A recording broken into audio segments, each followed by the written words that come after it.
Welcome, everyone. My name is Charlie Wiley. I'm the curator of photography and new media at the Santa Barbara Museum of Art. I wanted to welcome you all for what I know is going to be an incredibly engrossing and interesting talk on Julien Levy, and in particular, his life in Santa Barbara, or I should say his time in Santa Barbara over the years. I will let Beth talk about the subject matter because it is really quite fascinating, but Julien Levy was one of the first, if not the first, or one of the very first galleries to feature photography as a fine art form. And so we are, as photo people, extremely grateful for that. We're also grateful for Beth Gates Warren.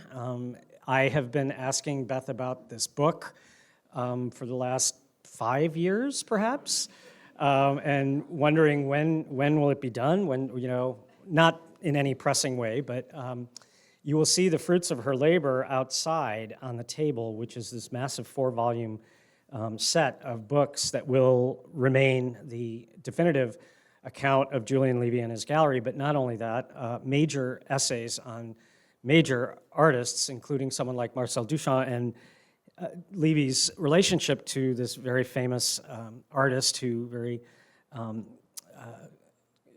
mysterious still to many people artist, and there's original scholarship, and so in that, and things that no one had ever seen before. So this is just one example of the depth and range of the volume there. We are taking orders for it if you wish to buy it. We are also, through Beth, there is a $75 discount on the box, so if you wish to place an order, please do. I'm thrilled to introduce Beth, whom I've known for quite a long time, since I came here to the Santa Barbara Museum of Art in 2016.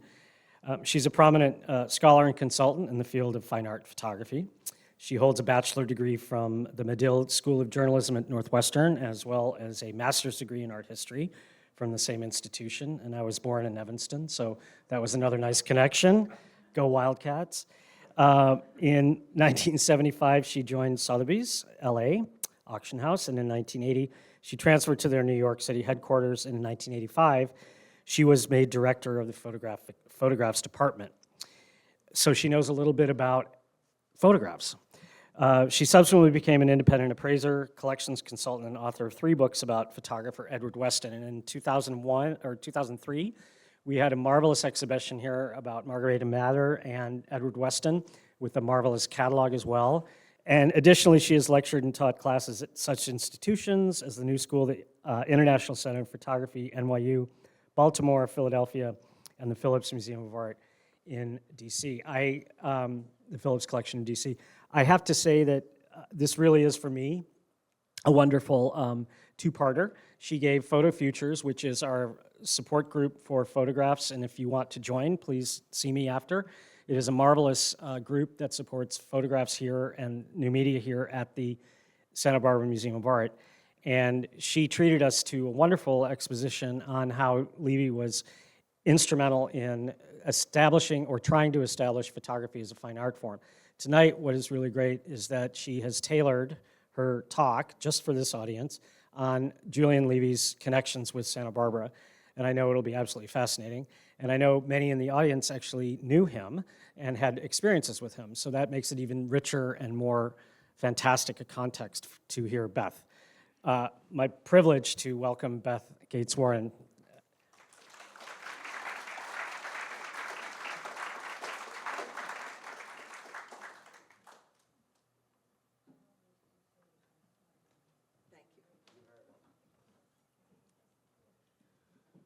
Well, now I'm really nervous.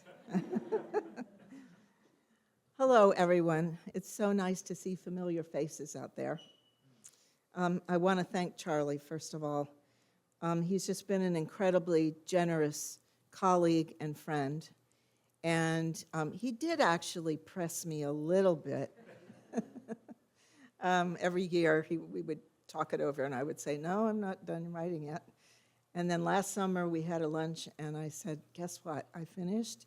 The book is being printed, and it'll come out in the fall, which it did. And so then he said, well, so next spring, you're going to do a talk, right? So here I am. I also want to thank Lorna Hedges. She is an amazing woman. I'm sure many of you know her. She's been a longtime supporter of many Santa Barbara organizations, particularly the Art Museum. And several years ago, she established a fund to underwrite an annual lecture on the subject of photography. So that's what this is.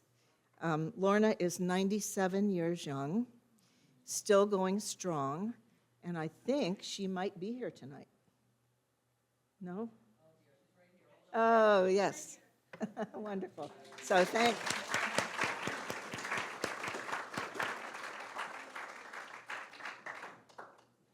So my presentation today will be based on the recent 4-volume publication titled Julien Levy, The Man, His Gallery, His Legacy. I wrote the text in all 4 volumes, but I based all of my research on work done by my colleague Marie Difilippantonio. We worked on it together for 12 years. She lives in Connecticut, I live here. So it was all done via the computer, email after email. So I think it's accurate to say that this was a bi-coastal collaborative effort. So I'll bet there's a lot of people in this audience who are wondering, why am I here? Who is this Julien Levy guy, and why do I need to know about him?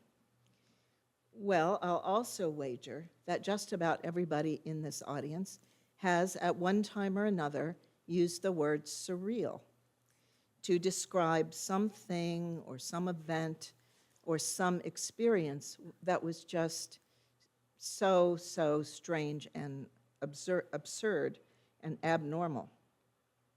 Well, you have Julien Levy to thank for that descriptor, because it was only after his 1932 exhibition called Surrealism that the word surreal began to make its way into the American lexicon, and now it's ubiquitous. So that's one good reason why you need to know about Julien, and I'm going to give you a few more.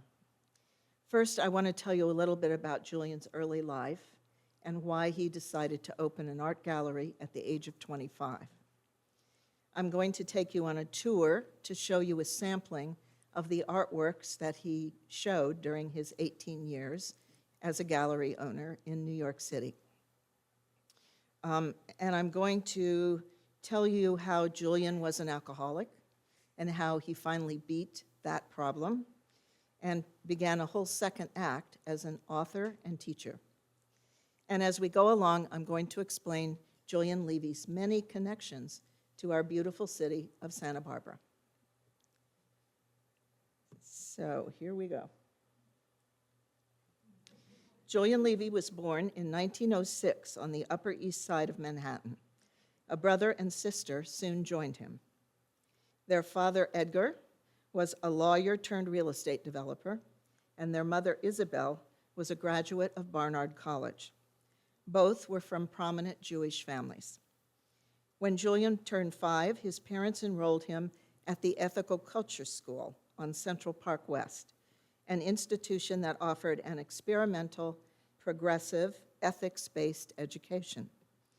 Unfortunately, little Julien proved to be a very sensitive, sickly child, and the energized atmosphere at the school did not entirely agree with his delicate constitution. He soon developed a nervous tic, and his parents withdrew him from the school until he was a little older. But then a year later, he re-entered the school, and he continued there until the spring of 1916, at the age of 10.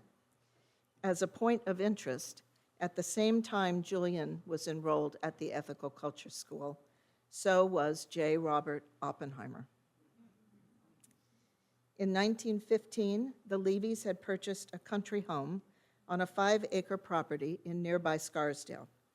It included a rambling white clapboard house, a barn/garage, and several smaller outbuildings. They called it Little Farm. Edgar had already enjoyed much success constructing 5 large apartment buildings along Park Avenue, so he spared no expense in acquiring a residence that would accommodate not only his 3 children, but also provide housing for at least 3 or 4 live-in servants. The Levys then enrolled Julien at Roger Ascham, a small private prep school in Scarsdale that provided highly individualized attention to each student. Julien's parents kept a close watch over his health and his physical activities, but they did not hesitate to criticize their eldest son if he failed to measure up to their expectations. Edgar often chastised Julien for his lack of interest in athletics, and sometimes he called him a sissy. He also cautioned his son to assess his choice of friends very carefully and, as Edgar put it, be sure you get in with the right ones. Isabel urged Julien to excel at his studies and improve his writing and spelling skills because she hoped, as a proud mother, that he might someday become a famous author. As Julien entered his teen years, however, he began to display an arrogant, argumentative temperament, and he became known among his fellow students as a braggart who invented outlandish stories to call attention to himself. The school's headmaster periodically reported to the Levys regarding Julien's deportment. In one note, he wrote, "I have noted improvement in Julien's tendency to contradict and argue in class. The same cannot be said of his relations outside of classwork. If I seem to refer to this every time I discuss Julien or write a report, it's because I feel strongly that unless he can overcome that inclination to set his own ideas against everyone else's, it will detract from the pleasure and profit that other people can get in his presence." During the summers, the Levys wanted to introduce Julien to a broad range of experiences. So one year, they arranged for him to attend a camp in Maine. But he hated it so much, he staged a fake heart attack to avoid early morning swimming exercises. Next, his parents sent him to a Wyoming dude ranch, where he and 2 other Jewish boys were harassed by the rest of the group. On still another occasion, Julien was invited to spend some time with the Rockefeller family in their vast Tudor-style summer home on Mount Desert Island off the Maine coast. Knowing his parents would be very pleased that he had been invited there, he told them that he had enjoyed hearing young Nelson Rockefeller play the cello, spelled Chello, while his sister Abby, spelled Abbey, accompanied him on piano. You can see why his mother wanted him to improve his spelling. When Julien turned 15, the Levys spent the summer of 1921 taking their 3 children on the obligatory grand tour of Europe. By the time Julien graduated from Roger Ascham in the spring of 1922, at the age of 16, his parents had already decided he was going to go to Harvard. Well, Julien had no such ambitions. In fact, by then, he was pretty much convinced that he was a flawed specimen destined to disappoint. Thanks to his mother's college friend, Meta Pollack, who was married to Paul Sachs, a professor of art history at Harvard, and also the son and grandson of the Goldman Sachs family, Julien was granted early admission to the class of 1927. But Paul Sachs included the caveat that Julien must wait a year and spend that time bolstering his scholarly credentials by taking classes in subjects he had either failed or avoided. To satisfy that requirement, Julien enrolled for one final semester at the Ethical Culture School, and in January 1923, he accompanied his family on yet another tour, this time to the Middle East. They visited Algeria, Tunisia, Turkey, Greece, and Egypt, where Julien posed astride this impressive dromedary with the Nile River in the distance. This photograph was really a very apt visual metaphor for the journey Julien would soon embark on as he left his childhood behind and confronted the challenges of life at Harvard. During his freshman year, Julien seemed to enjoy his stimulating new environment, and he wrote amusing notes to his parents complaining about how bad the food was and how crowded the campus was. He entered into several intimate relationships with both young men and young women. And the following summer, His parents sent him off on a trip to Europe with several of his fellow students. As their ship was crossing the Atlantic, someone knocked on Julien's door and handed him a telegram. It revealed that his mother had been struck by an automobile and killed. It was quite a shock, but Julien remained almost aloof from the tragedy. Because he was physically removed from the sad event and all its repercussions, he later said that it had seemed to him that his mother had simply vanished. With Isabelle no longer present to mediate between Julien and his father, their relationship soon deteriorated into a state of mutual aggravation and annoyance. Although Julien would later claim that he had regularly made the dean's list at Harvard, his transcripts tell a very different story. He actually remained a pretty mediocre student, but in his third year at Harvard, he discovered two related subjects that grabbed and held his undivided attention: photography and filmmaking.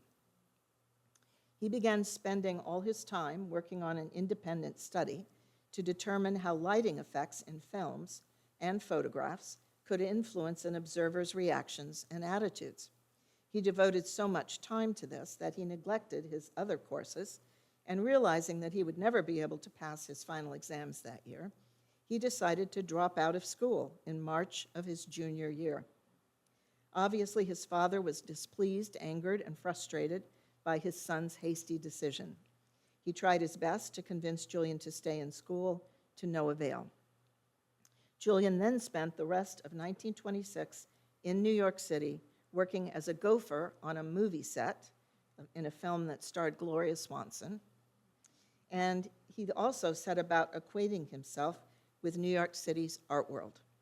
In doing so, he happened to meet none other than Marcel Duchamp, who had just arrived from Paris to oversee an exhibition of sculptures by his Romanian friend, Constantin Brancusi, that were being shown at a Manhattan art gallery.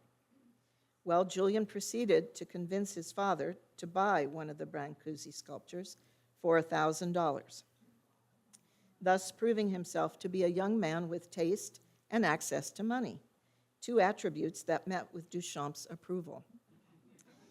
This sculpture that belonged to Edgar is now at the Metropolitan Museum of Art. Although Duchamp was almost 2 decades older than Julien, they became friends, and when Duchamp suggested that the younger man might like to accompany him when he returned to France, Julien eagerly agreed. That decision would change his life. Almost immediately upon his arrival in Paris, Julien was invited to a party at Peggy Guggenheim's apartment. He was amazed at the assortment of famous people who were also in attendance, but he was particularly impressed by a young woman named Joella, whose mother was the poet and painter Mina Loy. He began courting Joella, and they spent a good deal of time together over the next 5 months. While Joella was busy during the day tending to customers at her mother's lampshade shop, financially backed by Peggy Guggenheim, Julien paid several visits to a photographer named Eugene Ache, whose work he had admired on the cover of a recent art publication. This is the actual picture that he saw, that he was impressed by. Does it look familiar? They're looking at a solar eclipse that happened in April of 1912.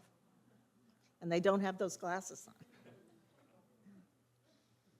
Well, each time Julien met with the elderly photographer, he bought a handful of his photographs. Although Mina tried to discourage Julien's pursuit of her daughter, the two young people were totally smitten with each other, and in July they announced that they were going to wed, just as soon as Julien's father arrived in France on his annual tour of European golf courses. Despite their parents' misgivings, love prevailed, and the two young people were married in Paris in August 1927. Following a honeymoon in Venice, the newlyweds departed for New York City to begin their lives together. And it was only after Julien's arrival there that he learned of Eugene Ache's death. The young couple rented an apartment in the Manhattan neighborhood known as Turtle Bay, and by the late autumn, Joella was pregnant. Their first son, Javan, was born, appropriately enough, on July 14th, Bastille Day, in 1928. To appease his father, Edgar, Julien had agreed to work for 2 years as an assistant supervisor on an apartment building his father was then constructing on Central Park West at 94th Street. To the outside world, Julien maintained that he was enjoying the experience, but in reality, he despised every minute of it. And as soon as his 2-year commitment ended, he left his father's employment and went looking for a job. In the autumn of 1929, he was offered a position at the Via Bookstore and Art Gallery on Lexington Avenue. The first floor was primarily devoted to art books, and the second floor housed the gallery that specialized in selling prints and drawings. Julien's role was to assist the gallery director. In May 1930, Julien paid photographer Bernice Abbott $1,000 for a 50% interest in the voluminous archive of photographs and negatives she had recently purchased after tracking down the executor of Aceh's estate. Julien then persuaded his boss to mount an exhibition of the photographs. Although the show was only moderately successful, Julien became convinced that running an art gallery was something he could enjoy. At some point during that year, Bernice Abbott made this very striking portrait of Julien, who had shaved his head because he had developed alopecia areata, a hormonal imbalance that caused patches of his hair to fall out. Although his hair would soon regrow, the hormonal issue would eventually return, as you will hear later. Julien stayed at the Via Gallery for only 1 year, but it was time well spent because he was able to learn the basics of running an art gallery. Also during that year, he and Joella became the parents of a second son, Gerald, born on March 9th. By the end of 1930, Julien was eagerly awaiting his next birthday. Before his mother's passing, she had set up trust funds for each of her 3 children, so Julien knew that when he turned 25 on January 22, 1931, he would have access to the sum of $20,000. Now that doesn't sound like so much today, but in today's dollars, that would be around $400,000. Impatient to launch a business that would satisfy his need to be his own boss, he and Joella spent considerable time discussing and arguing how they should invest their nest egg. Now, given that this was 1931, the Depression was booming. The American unemployment rate was 16% and climbing. It would eventually reach 25% by 1933.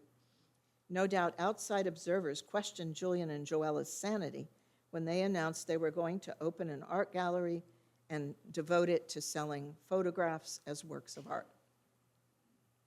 After visiting possible rental spaces, they settled on the 4th floor of a brownstone at 602 Madison Avenue. It's the building above the truck there, the 4th floor. The building was between 57th and 58th Streets, just a short walk from the row of major galleries that then lined 57th Street. Julien's initial plan was to concentrate on exhibiting photographs, but he soon realized he was going to have to alternate photography shows with exhibitions of paintings, drawings, and sculpture. Nevertheless, he planned the gallery's debut exhibition as an homage to photographer and gallery owner Alfred Stieglitz, also known as Georgia O'Keeffe's husband. Stieglitz was someone that Julien wanted to emulate, and he would later call Stieglitz his godfather. The exhibition opened on November 2nd, 1931, and from that moment on, Julien was off and running.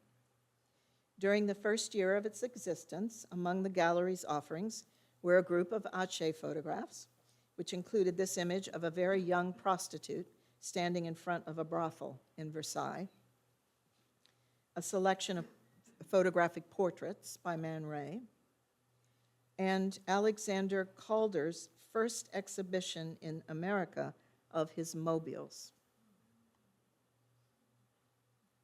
However, the most important event of the gallery's first year was Julien's exhibition titled simply Surrealism. It opened in January 1932, and this is the invitation, and the design was by Joseph Cornell, who Julien would discover. Cornell was one of his discoveries. But at this time, no one had ever heard of him.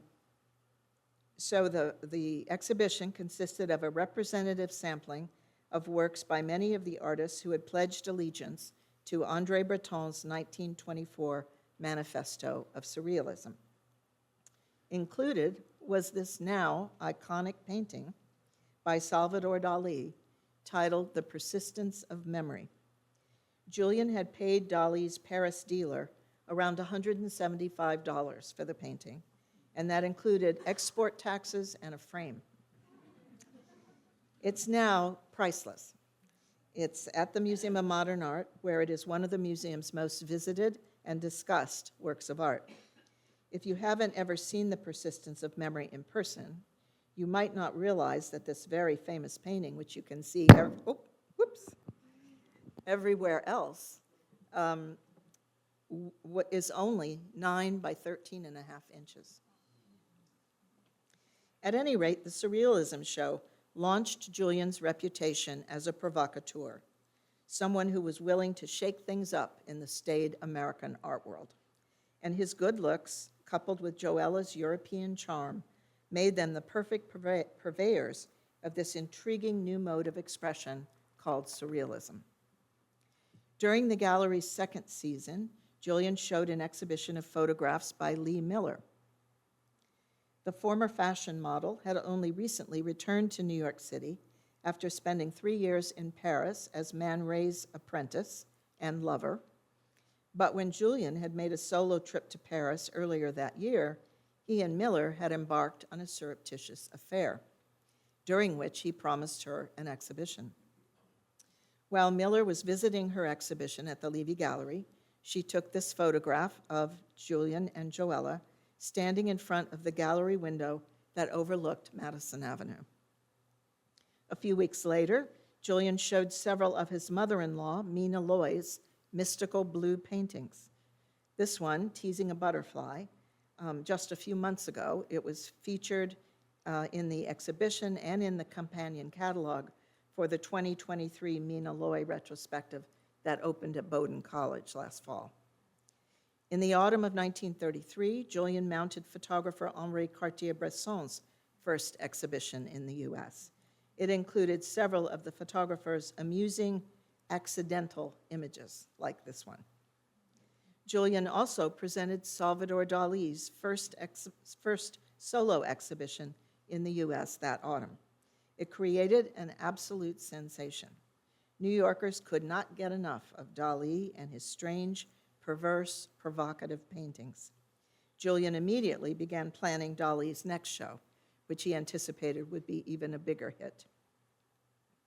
As evidence that New Yorkers were now paying close attention to Julien and his gallery, a caricature of him had recently been published in an issue of Creative Art magazine.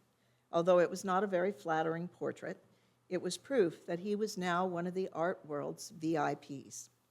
A critic at the New York Times would soon call Julien a maestro of the art world.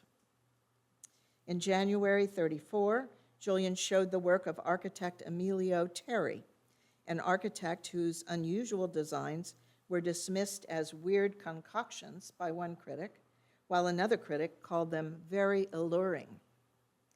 Dalí's second painting exhibition took place in November of 34. It was preceded by an absolute deluge of publicity. At the last minute, the artist decided on a whim that he wanted to embellish a white plaster bust of Joella that she had had made a couple of years earlier. He took it to his hotel room and proceeded to colorize it. It might surprise you to know that Dalí's many-hued makeover of Joella would eventually make its way to Santa Barbara. That same year, Julien was excited when Alberto Giacometti contacted him, asking him if he might be interested in mounting a show of the artist's tabletop sculptures. Julien immediately agreed, but was disappointed when no one, and I mean no one, appreciated the subtleties of the small abstract works. In April 1935, Julien showed the work of 3 relatively unknown photographers, including Cartier-Bresson, Walker Evans, and Manuel Alvarez Bravo. This photograph by Alvarez Bravo, I forgot to show you that one. This photograph by Bravo was taken of an optician shop in Mexico City. It would become one of his most famous images, and Bravo would, as you can see, would sometimes flip the negative to create this backwards version of the image in which the eyes are more dominant. That autumn, another photographer would show his work for the first time in New York City. Julien certainly knew about the young man's famous father, Edward Weston, but when he saw Brett Weston's photographs, he realized they had a personality and an originality all their own. When Brett began corresponding with Julien about an exhibition, he was then renting a small bungalow in Montecito at 121 Eucalyptus Lane near the Old Coast Highway. He was living hand to mouth, so he actually had to postpone his exhibition twice because he couldn't afford the cost of printing and shipping the 40 photographs that Julien wanted to have on hand during Brett's show. 1936 was an incredibly eventful year for the Levys. Joella gave birth to their 3rd son, Jonathan, born on March 26th. Her 3rd pregnancy had come as a surprise that Julien did not entirely welcome, and it caused dissension in the Levys' marriage because Julien was particularly busy and stressed that year. His gallery was now known as the home of the European Surrealists, and his about-to-be-published book, Surrealism, made him the go-to person to explain to Americans what Surrealism was all about.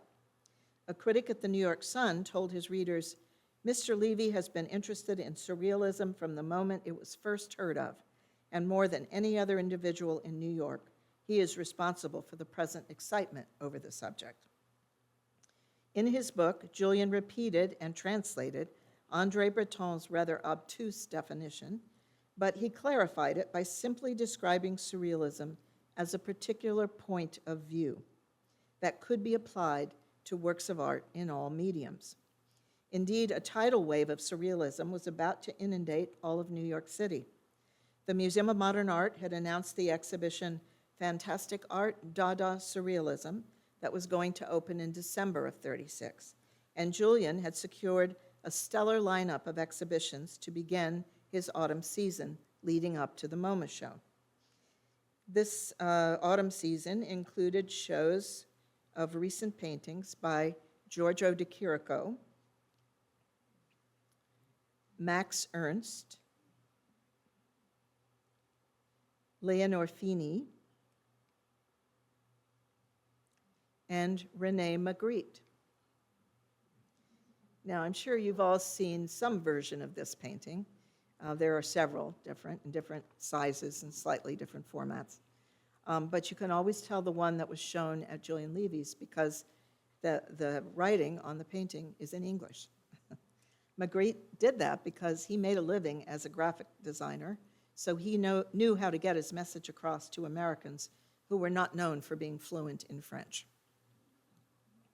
By October, it seemed as though every business in New York City had suddenly decided to embrace the surrealist aesthetic. Department stores, nightclubs, and even striptease joints promoted their surrealistic goods and services. Julien's final show that year was, of course, Salvador Dalí. Now, take a minute to let that sink in. His exhibition catalog was every bit as unique and shocking as his paintings. Although a New York Times critic wrote that Dalí painted like an angel, he also explained that the artist's outrageous catalog, with its treasure trove of little accordioned reproductions restrained by snaps, aka nipples, was so risque it could not be more explicitly described in his column. In other words, it was not fit to print in the New York Times. As a publicity stunt, Julien had arranged for Dalí to design a surreal scenario for a display window at the Bonwit Teller store in Midtown Manhattan. Although the store's window dressers actually assembled the display, they followed Dalí's drawing, which included multiple details borrowed from his various paintings. Fueled by enthusiasm and ambition, in 1937, Julien moved his gallery to a building at 15 East 57th Street. He was now playing with the big boys. He again chose premises on the 4th floor, but this time the space he leased was approximately 3 times that of his previous gallery. In his own words, it was a move up. The gallery also boasted the unique feature of a curved wall that defined the main exhibition room and became a much talked about aspect of the new premises.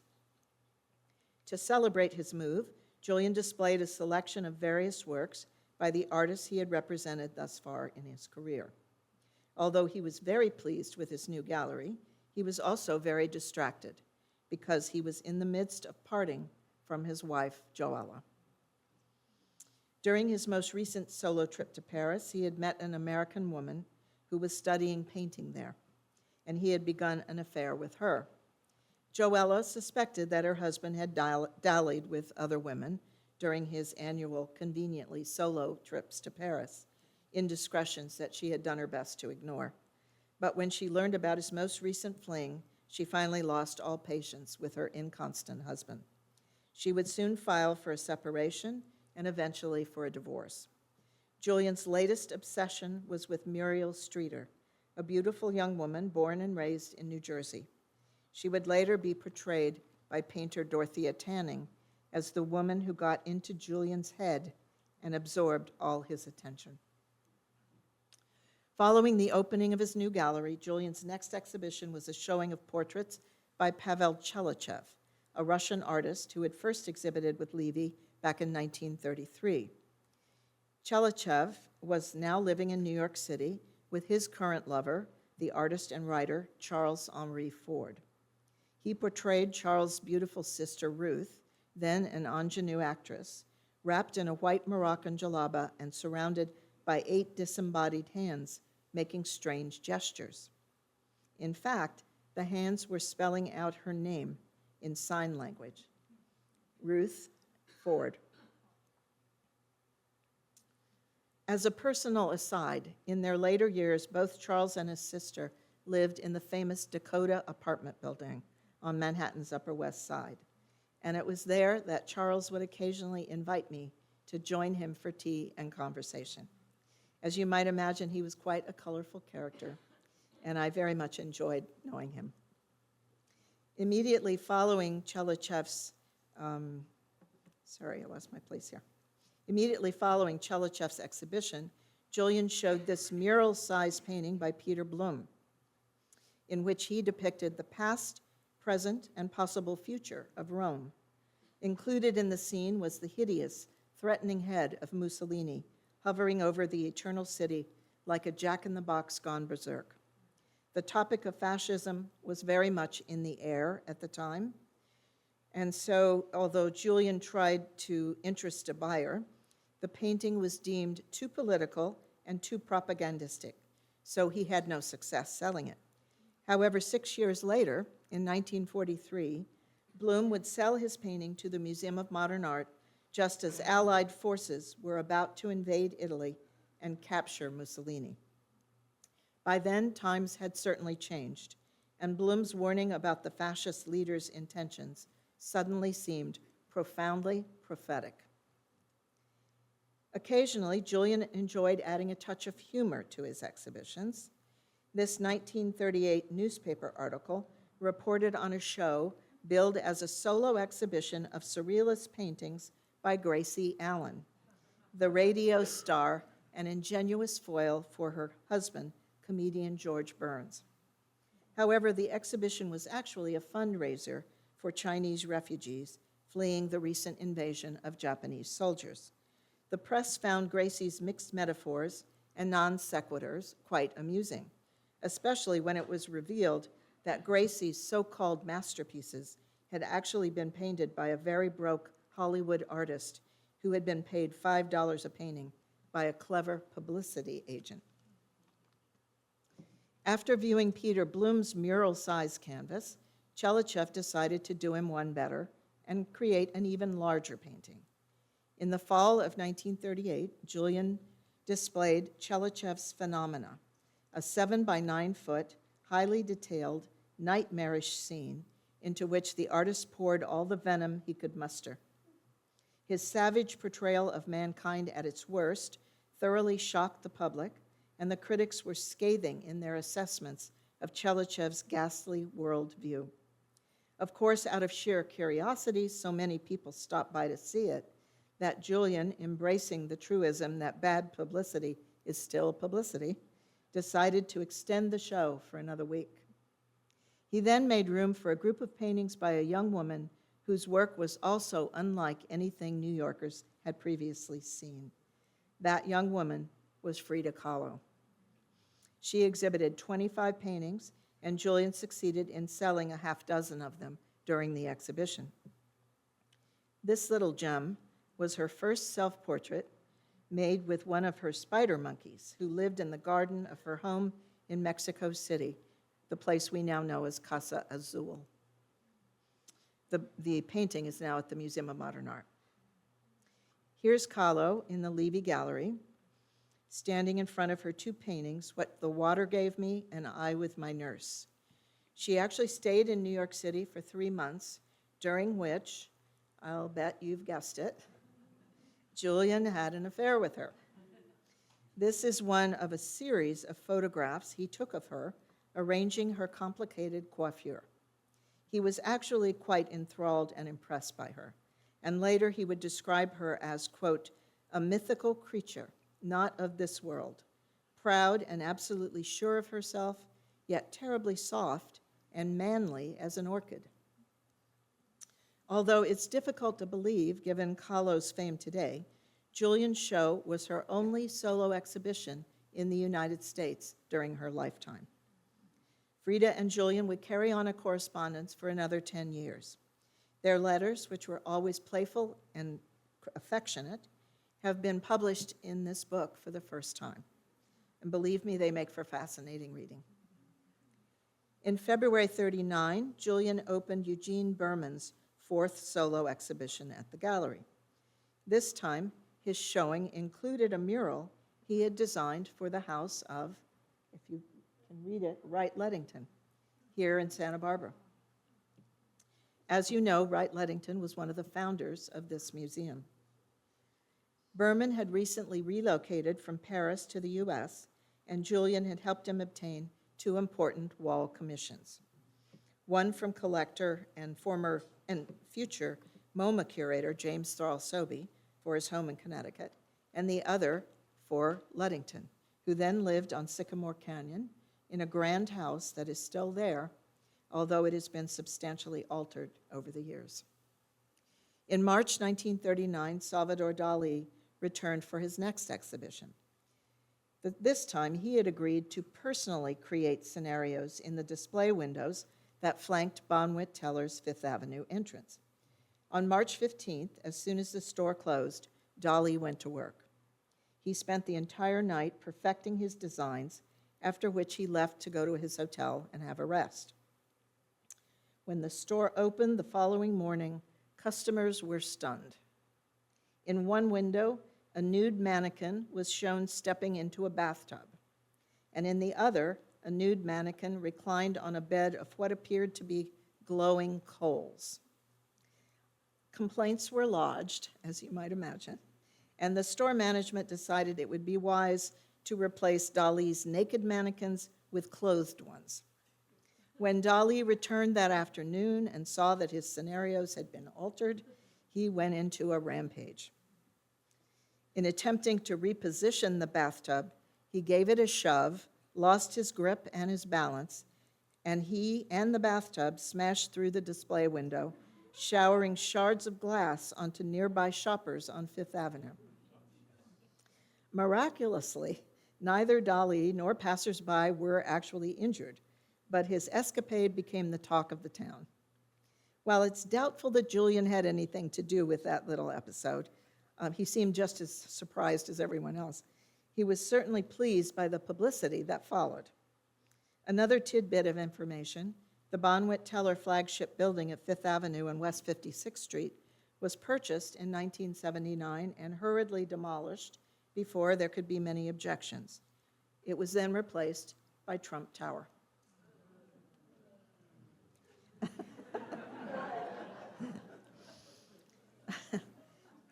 The cover of Dalí's 1939 exhibition catalog referenced the upcoming New York World's Fair by depicting the artist's own version of the fair's iconic symbols, the trilon, the perisphere, and the helicline. Julien was himself involved in the World's Fair because for the past year, he had been promoting the idea of a surrealist pavilion designed by Dalí. Well, his plan was initially approved by the fair management, but when construction began, things went rapidly downhill.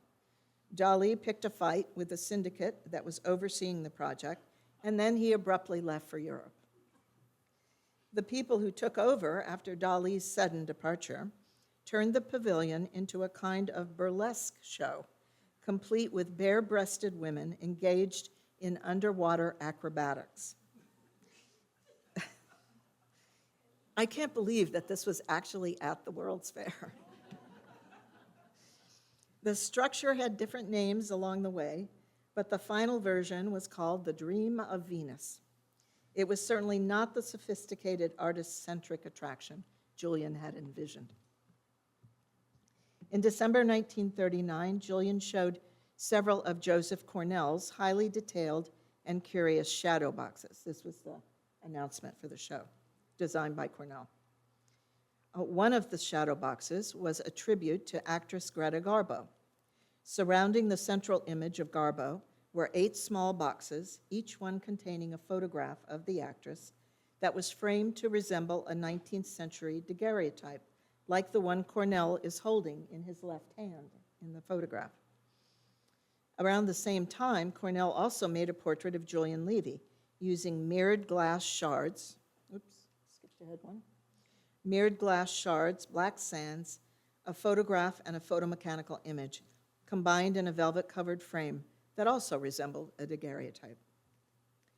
In April 1940, original hand-colored celluloids from the animated Disney film Pinocchio went on display.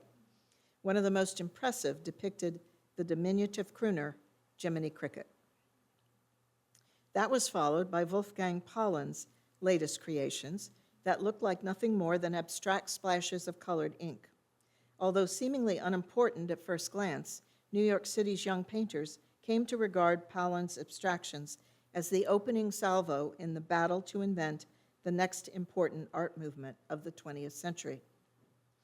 Back to back with Paulin's exhibition was Julien's first show of Roberto Matta's abstractions. In this exhibit, Matta explored the idea of using specially formulated paint that would change colors when illuminated by the recently discovered phenomenon known as black light. Although his experiment was only partially effective, Matta, like Paulin, was determined to discover a new approach to painting, and the two artists would vie with each other for the privilege of being the person who finally came up with the solution. Julien finished off his 1940 spring season by showing the more traditional paintings of Ben Shahn. In his self-portrait among churchgoers, Shahn depicted himself, there at the left, holding a Leica camera fitted out with a right-angle viewfinder that allowed him to take photographs secretly without his subjects becoming aware that their images were being recorded on film. In December 1940, in his holiday exhibition, Julien showed works by 5 artists, including drawings by Milton Caniff, whose Terry and the Pirates comic strip was very popular at the time, and paintings of South America by Ludwig Bemelmans, who had just published the first in a series of children's books about a saucy young French girl named Madeline. In February 1941, Julien showed Eugene Berman's 6th painting exhibition. Included was this unusual and very beautiful dual portrait of his friends Hugh and Bridget Chisholm that is now in the collection of the Yale University Art Gallery. Next came an exhibition of paintings by Tamara de Lempicka, whose seductive portraits of French society and literary figures had made her infamous in Paris. Her reputation for salaciousness had preceded her, so New Yorkers, eagerly expecting to be titillated by her paintings, were terribly disappointed when the canvases she exhibited at Levy's gallery were of pious religious figures and studious young women.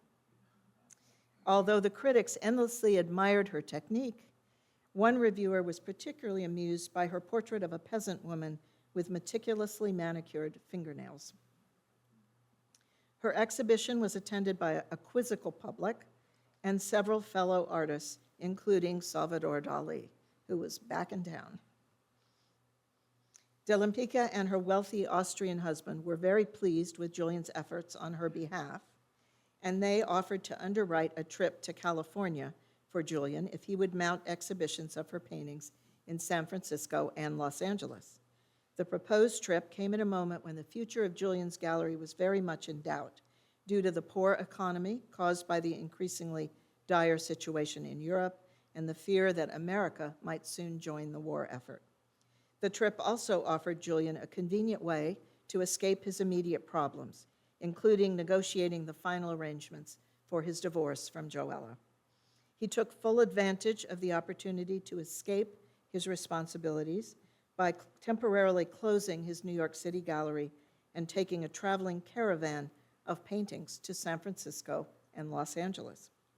One of the people who came to Julien's rented temporary gallery on the Sunset Strip was Wright Lettington. He had purchased paintings from Julien as early as 1932, and he now showed a particular interest in a painting by Dalí that Julien happened to have with him and had it on display. Although Lettington did not consummate his purchase in 1941, he would buy it 4 years later, after which Dalí's 1929 Accommodations of Desire would join Lettington's other contemporary paintings at his home in Montecito. It is now in the collection of the Metropolitan Museum of Art. Julien's stay in California ended in December of 41. Just as his train was pulling into Penn Station, loudspeakers were broadcasting the news that Japanese planes had just bombed Pearl Harbor. With the future seeming so uncertain, Julien decided not to lease a new gallery space. Instead, he rented 2 rooms in a friend's gallery, where he mounted 4 exhibitions during the first half of 1942. Then in July of 42, he was drafted, and he spent about 4 months in the U.S. Army. During that time, he developed some strange physical symptoms that necessitated his hospitalization. Eventually, he was diagnosed with a possible tumor on his thyroid that was causing irregularities in his hormonal levels. So again, the hormonal issue had appeared. After receiving an honorable medical discharge, he began taking medications for his condition, and his health improved enough that he began looking for another location where he could reestablish his gallery. He found it in another brownstone at 42 East 57th Street. Again, it's the middle building, the 4th floor, and this time he also leased the 5th floor as a private residence for himself and Muriel Streeter. He then began looking for some new artists to add to his exhibition roster, because by then the rumor was circulating in New York City that he was about to close his gallery, and then he left for 4 months, so some of his artists had moved on to other dealers. One of these new artists was Dorothea Tanning, and when he visited her apartment to view examples of her paintings, this self-portrait convinced him of her talent and unique vision. It's now in the collection of the Philadelphia Museum of Art. Julien opened his new gallery in March of 43 with a show of drawings from his friend Mata, and 9 days later he wrote to Frida Kahlo to tell her he was back in business and to urge her to send him some paintings for another exhibition. In the fall, Julien was delighted when he heard from Kahlo that a package was on its way to him. But when it arrived, he was a little disappointed that it contained only 1 painting. But what a painting! This beautiful self-portrait with its lush tropical backdrop and 4 of her beloved monkeys. It was the last painting she would send him.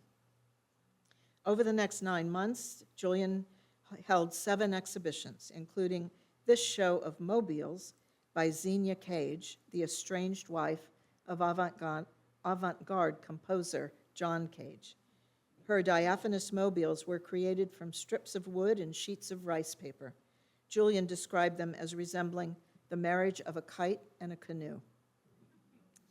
The following month, Julien showed drawings by Rico Lebrun, an artist born in Naples, Italy, who had taught at the Art Students League. In 1936, a young man from Santa Barbara named Channing Peake enrolled in Lebrun's classes, and when Lebrun began working on a mural commission, he hired Peake on as his assistant. Although they continued their friendship, and when Lebrun and his current paramour, Elaine Corbino, decided to leave New York City, Peake convinced them to come to Santa Barbara. The couple was married at the Santa Barbara County Courthouse in August 1938, and after the Santa Barbara Museum of Art opened in 1941, Lebrun became very friendly with Donald Baer, the first director of the museum. After several months of communicating with Lebrun, Julien finally showed a group of his drawings in January of 44. The woman depicted on the cover of the exhibition brochure was a resident of Santa Barbara. Her first name was Flora. We don't know for sure what her last name was. And she posed for him many times between 1938 and 1946. He later said he chose her as his model because she reminded him of the women he remembered from his childhood in Naples. During that exhibition, Julien sold a dozen of Lebrun's drawings to a collector named Arthur Sachs, who was then living at Feather Hill Ranch in Montecito. He was an acquaintance of Wright Lettington's and a supporter of this museum. He also happened to be the brother of Paul Sachs, now director of the Fogg Art Museum at Harvard, and as you might recall, the same man who had approved Julien's admission to Harvard. Arthur later donated the drawings to his brother at the Fogg Museum, where they remain today. Around 1945, Lebrun rented a studio space in the Fithian building at 629 State Street. Perhaps it was there that Eugene Berman, now living in LA, painted this portrait of Lebrun. During the Lebrun stay in Santa Barbara, they moved at least 3 times. Their last residence was at 906 Garden Street, in the small adobe building that now serves as headquarters for the Environmental Defense Center. Their love story would end tragically when Lebrun's wife, ill with an incurable form of anemia, ended her life with an overdose of painkillers in January of 46. After recovering his equilibrium, Lebrun moved to Los Angeles, where he would soon become known as a teacher and as one of the most famous artists on the West Coast. In February of 1944, Julien mounted a second exhibition for a young Philadelphian named Leon Kelly. He admired Kelly's draftsmanship and his colorful abstractions, populated by birds and insects who often displayed recognizable human characteristics. In the early spring of 1944, Julien and Muriel Streeter surprised their friends by getting married after 6 turbulent years of living together. I wanted to show you this picture. It's taken a couple of years later, and it's actually by Lee Miller. But it shows Julien with his tarot cards. The Surrealists were very interested in the whole tarot story, and many of them included motifs in their paintings that were based on tarot cards. Julien loved to tell people's futures with the tarot, and it was one of his favorite things to do. In April 1944, Julien mounted Max Ernst's 3rd exhibition. Without question, the highlight was his Vox Angelica, a compartmentalized painting in which each section referenced one of Ernst's earlier works, thus resulting in a visual autobiography. In October, Julien featured paintings by Kay Sage. She was married to painter Yves Tanguy, and her work was often linked to his for that reason. However, this exhibition highlighted her unique iconography and her refined painting techniques. Most impressive was this particular canvas, with its stark geometric landscape and commanding abstract figure brings to mind the ancient Greek sculpture Nike of Samothrace. At the end of 1944, Joella also remarried. Her new husband was artist Herbert Bayer. Bayer, a former instructor at the Bauhaus, had moved to New York City in August of 1943 to organize and install the Museum of Modern Art's exhibition, Bauhaus 1919 to 28. He and Joella had met soon after his arrival, and Bayer had subsequently opened his own graphic design practice, taking on commissions from Life and Fortune magazines and various corporations. Of course, his marriage to Joella meant that he was now the stepfather of Julien's 3 sons. In April 1945, Man Ray's second exhibition included a number of works in various mediums. But one of the most striking contributions to the exhibition was the catalog cover design created not by Man Ray, but by his old friend Marcel Duchamp.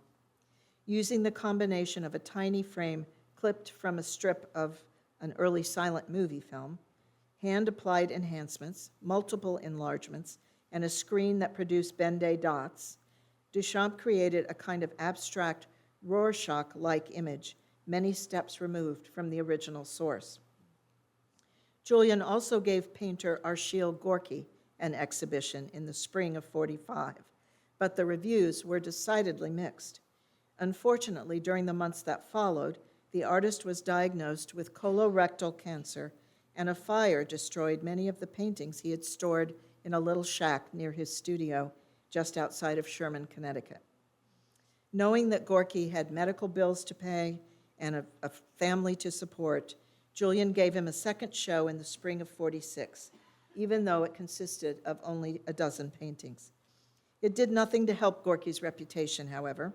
One critic found that his latest work revealed, quote, a disconcerting meagerness of statement, while another pointed out that the influence of Gorky's friend Roberto Matta, whose thin washes and dripping colors were also very much in evidence in Gorky's compositions.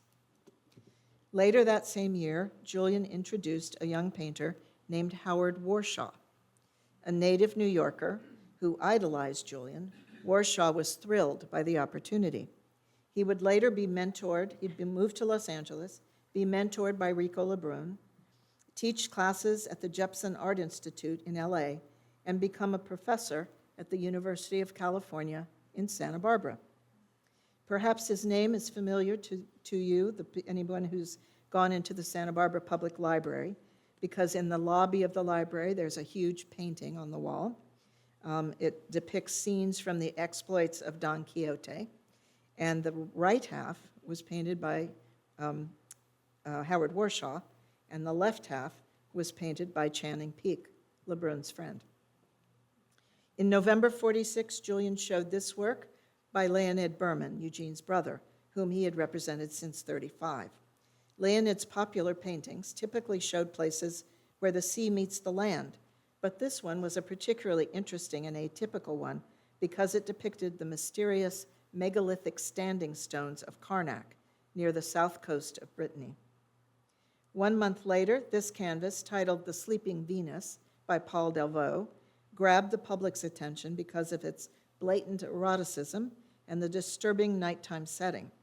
Delvaux had painted it in 1944 during the German occupation of Brussels while the city was being bombed. And as he would later explain, the psychology of that moment was very exceptional, full of drama and anguish. The painting is now in the collection of the Tate Gallery in London. Near the end of '47, Julien showed the sculptures of Maria Martins, who went by the mononym Maria. Born in Brazil, she was the wife of the Brazilian ambassador to the United States, and she had previously shown her work at 2 other galleries. But her final exhibition in the U.S. took place at the Levy Gallery, probably at the behest of Marcel Duchamp, with whom she was romantically involved. Most of her sculptures were inspired by the gods and goddesses who purportedly populate the Brazilian rainforest.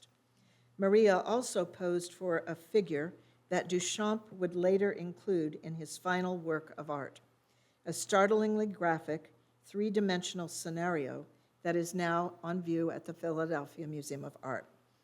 Many think that his scenario was, at least in part, inspired by the 1947 gruesome murder of Elizabeth Short, a young woman famously dubbed the Black Dahlia, who had briefly lived here in Santa Barbara during the Second World War.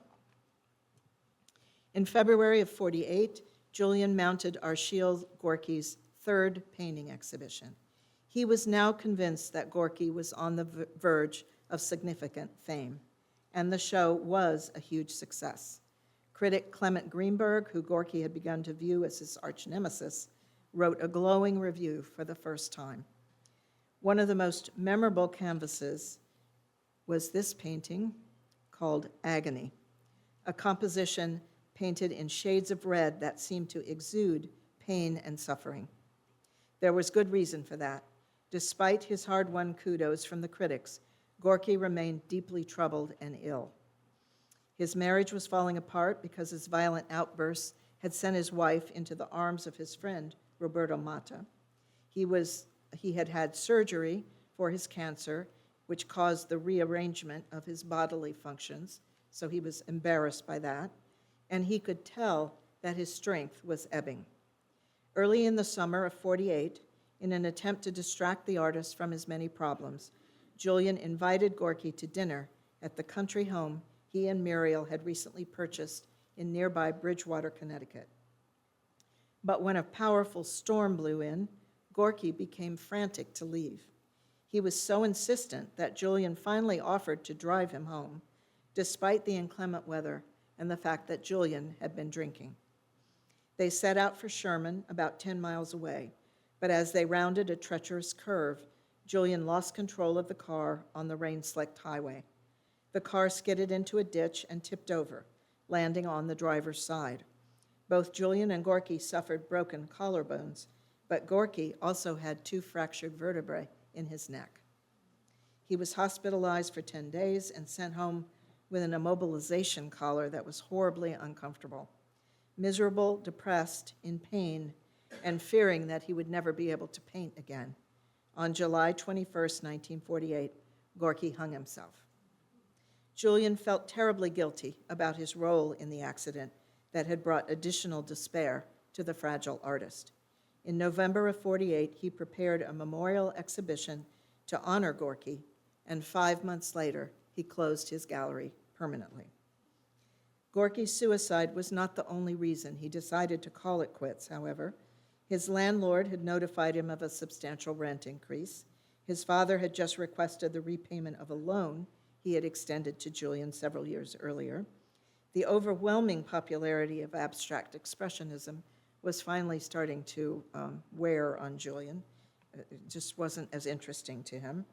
And the extent of his drinking problem was becoming obvious to all who knew him. Julien and Muriel were hopeful that without the pressures, expectations, and financial commitments involved in running a gallery, they would grow closer, calmer, and perhaps find true contentment in their Connecticut home.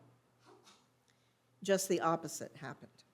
5 years passed while they retreated into periodic binges of heavy drinking, and as their relationship deteriorated, they began spending more time apart. In January 1956, Muriel arranged a 50th birthday party for Julien that turned into her own farewell party. She soon moved to a cold-water flat in downtown Manhattan, where she could paint and live in peace. While visiting a neighbor's home, Julien had recently been introduced to a young woman originally from Chicago, whose name was Jean Farley McGonigal. Jean was a very striking, extremely intelligent woman with very firm opinions, who had enjoyed a successful career in the fashion advertising world. Julien was very attracted to her, and now that he was unattached, he wasted no time in pursuing her. He and Muriel were divorced on December 14, 1956, and 5 weeks later, he and Jean were married. She was his third wife. He was her fourth husband. What could go wrong? Plenty, as it turned out. Their neighbor, author Norman Mailer, later observed, Jean was so strong, and Julien wasn't altogether in the mood for a woman who was that strong, so they'd have terrible fights, and then they'd make up, and then they got married. In theory, this combination of competing, fluctuating, volatile emotions did not bode well for the longevity of their relationship. But in this case, past was not prologue, even though there were frequent tempests. Julien apparently recognized that Jean was a good influence on him. He began drinking less, and eventually she convinced him to go to AA meetings, which allowed him to finally wrest control of his alcoholism. In truth, his marriage to Jean marked the beginning of the second half of his life. During the early 1960s, Julien and Jean purchased a tiny apartment in Paris and a small rustic house in Bonnieux, a picturesque village in the Vaucluse department of southeastern France. In 1962, Julien was invited to contribute a foreword to the catalog that accompanied the Museum of Modern Art's retrospective of Gorky's work, and he soon began working on his own monograph of the artist. 2 years later, he became incensed when he learned that his former colleague, Bernice Abbott, had sold their jointly owned Eugene Atget photographs to the Museum of Modern Art while claiming that she was the sole owner. She had signed a contract to that effect. That was not true, of course. They each owned half of the archive, but it took time and lawyers to straighten out the confusion, and by the time it was all settled, Julien and Bernice were not speaking to each other.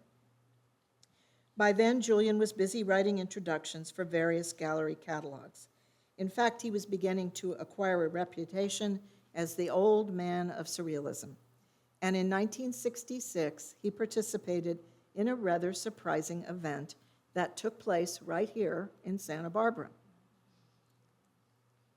Alla Story, who is there on the right, and that's Julien on the left. Alla Story, who had been the second director of this museum, was then serving as a consultant to the art gallery at UC Santa Barbara. She was organizing a citywide event titled, believe it or not, Surrealism Week in Santa Barbara. It included 2 exhibitions, one here at the museum and the other at the university. She had invited Julien to deliver the keynote address at the beginning of Surrealism Week, and he was introduced to the audience gathered in Campbell Hall by Howard Warshaw, the artist who had exhibited his own paintings at the Levy Gallery 2 decades earlier and who was now a professor at the university. In Julien's presentation titled Surrealism Yesterday and Today, he cautioned the audience, "There is in America considerable misunderstanding of surrealism, and numerous semi-surrealist efforts of the past few years have only elaborated superficial details and idiosyncrasies without ever reaching below the surface to a more complete contact with surrealism as a point of view. Exploring the unconscious, not for the ill but for the better, and especially for the beautiful, has only just begun and may continue so long as man has even one dream left." In 1971, Julien, at the age of 65, became a visiting instructor at Lacoste School of the Arts in Lacoste, France. It was then affiliated with Sarah Lawrence College. The town of Lacoste, which was close to the Levy's home in Bonnieux, was especially interesting to Julien because of its ties to the infamous Marquis de Sade, who had so intrigued the Surrealists. Julien greatly enjoyed teaching his own very unique version of art history and supervising the annual making of a surrealist film by the students at the Lacoste School during the summers of 71 through 76.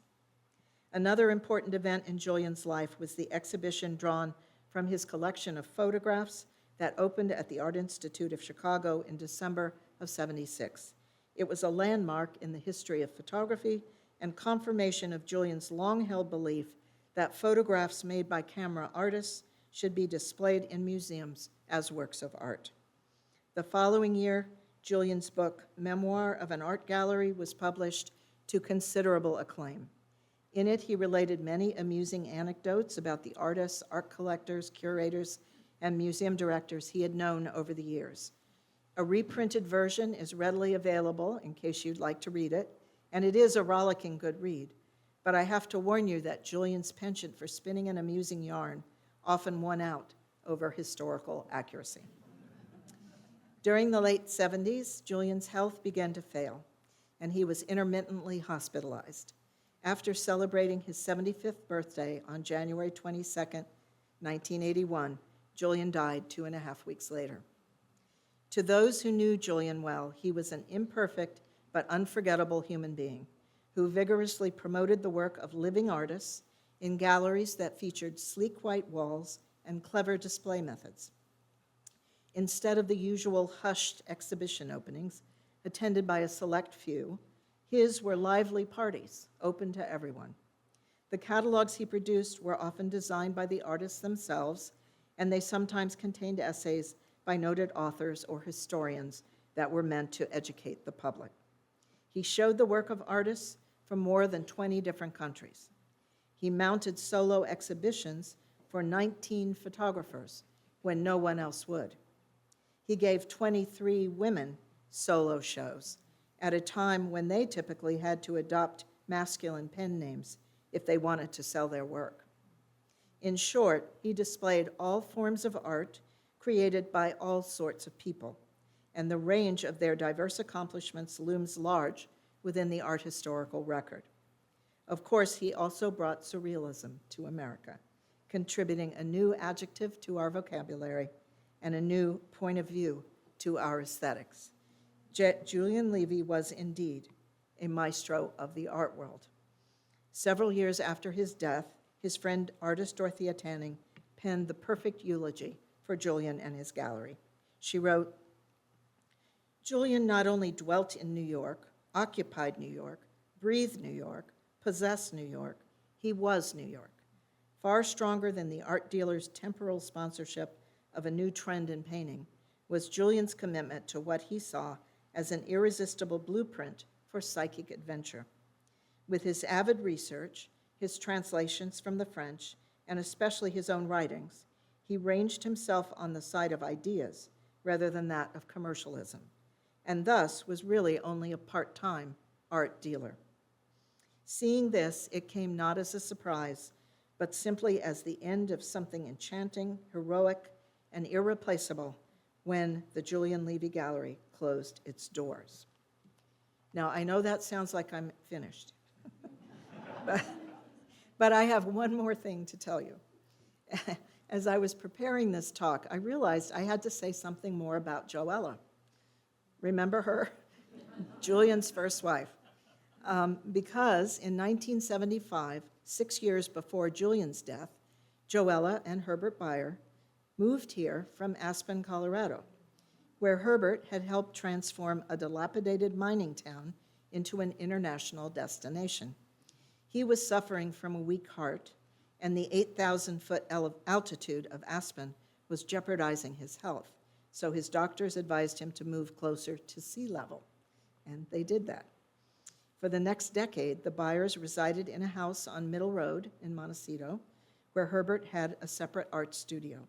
He died in 1985, and in 1991, one of his designs was realized and erected on Cabrillo Boulevard as a kind of memorial to him. Officially titled Chromatic Gate, but locally known as the Rainbow Arch, you can often see visitors to Santa Barbara posing for photographs in front of that arch. Of course, Joella spent the last 30 years of her life here, and I'm sure, I know, that some of you remember her.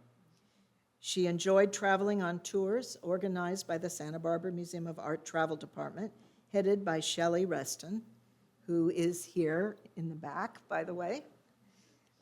And on one of their trips to India, she met another Santa Barbara fixture who became her longtime attorney, Arthur Gowdy. Now, I didn't know Shelley, but I did know Arthur. So when I found out about that connection, I asked him if I could interview him. So I went to his office, and we sat down for about an hour. And at the end, I said, well, Arthur, if you had to categorize something about Joella in one sentence, what would you say? And he thought about it for a minute, and he said, Joella remained beautiful and mysterious well into her 90s. Well, Joella passed away in 2004 at the age of 96, and her death marked the final connection between Julien Levy's past and our beautiful city of Santa Barbara. The end.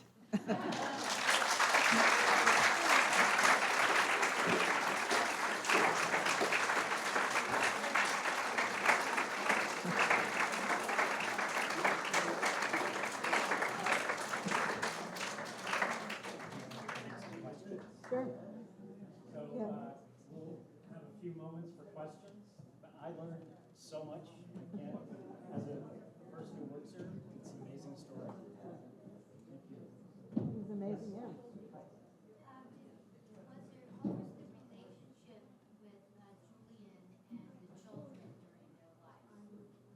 Well, the three sons, one of them joined the Air Force.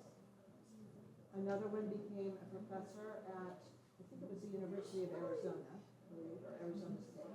He was a professor of anthropology. And the youngest one, Jonathan, who was still alive when we started working on this project, I never quite figured out exactly what he did, but he did take up photography. He was the only one of the three boys that sort of followed in his father's footsteps. Any other questions? No more? Okay, thank you very much for coming. Thank you again.